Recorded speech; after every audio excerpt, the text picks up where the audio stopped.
ഏറ്റവും വലിയ അഭിമാനകരമായ ഒരു നിമിഷത്തിലാണ് നമ്മൾ ഇന്നിവിടെ. മലപ്പുറം നഗരസഭയുടെ പദ്ധതികളെല്ലാം ഇന്ന് കേരളത്തിൽ ചർച്ച ചെയ്തുകൊണ്ടിരിക്കണം.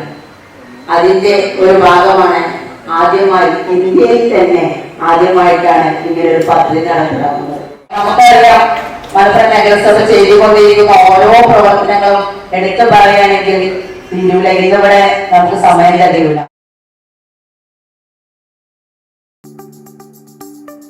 ഈ മൂന്നര വർഷമായി കൗൺസിൽ തുടങ്ങിയിട്ട് 3 വർഷവും പദ്ധതി ഇല്ലാത്ത സമയത്ത് പൈസ നോക്കാറില്ല. ആദ്യം ഞങ്ങൾ പദ്ധതികൾ എന്തൊക്കെയാണ് വേണ്ടതെന്ന് അതിന്ന് കൂട്ടി വരുന്ന ശ്രദ്ധയിൽ ഇതിനു വേണ്ടി അനുവദിച്ചതിന്റെ 10-15 ഇരട്ടി അതിന് തുക വേണ്ടി വരും. പക്ഷെ എന്നിരുന്നാലും ഈ സമൂഹത്തിൽ ഏറ്റവും നമ്മൾ പ്രത്യേക പരിഗണന കൊടുക്കേണ്ട ആളുകൾ എന്നുള്ള നിലക്ക് ഭിന്നശേഷിക്കാരായിട്ടുള്ള ആളുകൾ, വയോജനങ്ങളായിട്ടുള്ള ആളുകൾ, അതുപോലെ തന്നെ മറ്റ് പാർശ്വവൽക്കൃതരായിട്ടുള്ള ആളുകൾ, അവർക്ക് പ്രത്യേകമായിട്ടുള്ള ഉയർന്ന പരിഗണന കൊടുത്തതിന് ശേഷം വരുന്ന തുക നമുക്ക് ബാക്കി കണ്ടെത്തിയാൽ മതി എന്നുള്ള ധാരണയിലാണ് ഞങ്ങൾ ഈ പദ്ധതികളൊക്കെ കാണാറുള്ളത്.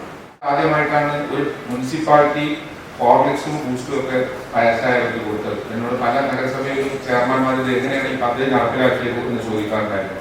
ഹോർലിക്സും ബൂസ്റ്റും നമ്മുടെ മുഴുവൻ 5800, 6000 ചില ആളുകൾക്കാണ് 3 വർഷമായിട്ട് കൊടുത്തത്.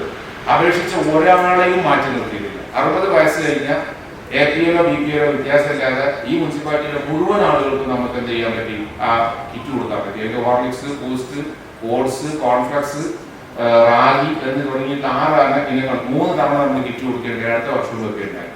നല്ല ഉദ്യോഗസ്ഥർ ഇപ്പൊ നമ്മുടെ കൂടെ ഉണ്ട്. ഈ ICDSന്റെ ഒരു സൂപ്പർവൈസർ, ഈ ഡോക്ടർ, ഞാൻ അദ്ദേഹത്തിന് ഇരുത്തി, സാധാരണ നമ്മൾ ഇരുത്തിയ ആളുകളെ പ്രശംസിക്കുന്ന ഈ പരിപാടിക്കുള്ള തയ്യാറുള്ള ആളുകൾ, അങ്ങനത്തെ സമീപനമുള്ള ആളുകളാണ്. പക്ഷെ ഇദ്ദേഹത്തിനൊക്കെ ഈ വിഷയത്തിൽ നമുക്കുള്ളതിനേക്കാൾ ഒരു ഇഞ്ച് താല്പര്യം കൂടുതലാണ് ഡോക്ടർ. അത് എങ്ങനെ ചെയ്യണം, ചേർന്നാൽ ചെയ്യണ്ട, അങ്ങനാക്കണം. ഓരോപ്പ് ഗവൺമെന്റ് ജീവനക്കാര് ശമ്പളം വാങ്ങിയാൽ എങ്ങനെ പ്രവർത്തിക്കണം എന്നുള്ളതിന് നമുക്ക് ചൂണ്ടിക്കാണിക്കാൻ പറ്റുന്ന ഒരു മാതൃകാ ഉദ്യോഗസ്ഥനാണ് ഡോക്ടർ അജേഷ് രാജ്.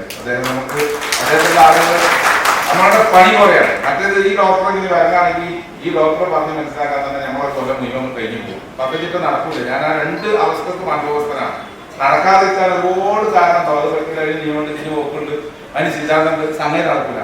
എന്നാൽ നടത്തണം എന്ന് കരുതിയാലോ ഈ ഡോക്ടറായിട്ട് ഒന്നും ഞാൻ ഈ ഇപ്പൊ പ്രത്യേകിച്ച് ഡോക്ടർ സൂപ്രണ്ടായതിനു ശേഷം ഞാൻ കുറെ കൂടി എപ്പോഴും ഒരു സെക്കൻഡ് വരെ പറ്റില്ല എന്ന് പറഞ്ഞില്ല.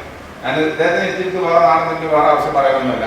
ഉള്ളതുപോലെ പറയാന്നുള്ളത് ഒരു അതുമായി ബന്ധപ്പെട്ട് പാലിക്കേണ്ട ഒരു മാന്യത, നന്ദി എന്നുള്ളതുകൊണ്ടാണ് ഞാൻ ഡോക്ടറുടെ ഈ സേവനത്തിന് ഞങ്ങൾക്ക് വലിയ സന്തോഷമാണ്. ഞങ്ങൾക്ക് ആർക്കും വ്യക്തിപരമായിട്ട് ലാഭമോ ഗുണമോ ഒരു പണിയും പരിപാടിയും ഞങ്ങളാരും ജീവിതത്തിൽ ചെയ്യാറില്ല. ചെയ്യുന്നത് മുഴുവൻ ഈ പൊതുപ്രവർത്തനത്തിന്റെ ജനങ്ങൾക്ക് ചെയ്യാൻ കഴിയാവുന്ന നന്മ ചെയ്യാവുന്നതാണ് ഇതുകൊണ്ടൊക്കെ നമ്മൾ ഉദ്ദേശിക്കുന്ന കാതലായിട്ടുള്ള കാര്യങ്ങൾ.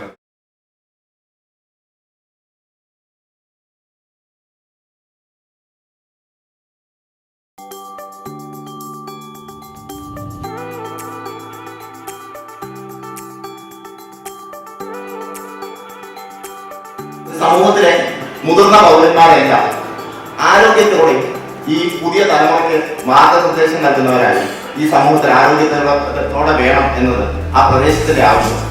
ആ അർത്ഥത്തിൽ നമ്മുടെ പ്രദേശത്ത് ഒരുപാട് രോഗങ്ങളുടെ ഭീഷണി നേരിടുന്ന മുതിർന്ന പൗരന്മാർ ഒരുപാട് പേര്. അതിൽ പലരും ഗൗരവമുള്ള ചികിത്സകൾ, അത് ചിലപ്പോൾ നമ്മുടെ മുനിസിപ്പൽ ലിമിറ്റ്സിലുള്ള സ്ഥാപനങ്ങൾ വെച്ചുകൊണ്ട് ചെയ്യാൻ കഴിയാത്തത്ര ഗൗരവമുള്ള ചികിത്സ തേടുന്ന ആളുകളുണ്ട്. അപ്പൊ ആ ഒരു അർത്ഥത്തിൽ ഇത്തരത്തിലുള്ള ആളുകളുടെ ചികിത്സ അത് കൃത്യമായി നേരത്തെ തന്നെ ലഭ്യമാകുന്ന രീതിയിൽ അവരുടെ പ്രഷർ, ഷുഗർ അടക്കമുള്ള കാര്യങ്ങൾ നേരത്തെ മനസ്സിലാക്കാനുള്ള സംവിധാനം വേണം എന്നതാണ് ഈ ഒരു പദ്ധതിയുടെ ഭാഗമായിട്ട് നമ്മൾ ഉദ്ദേശിച്ചത്.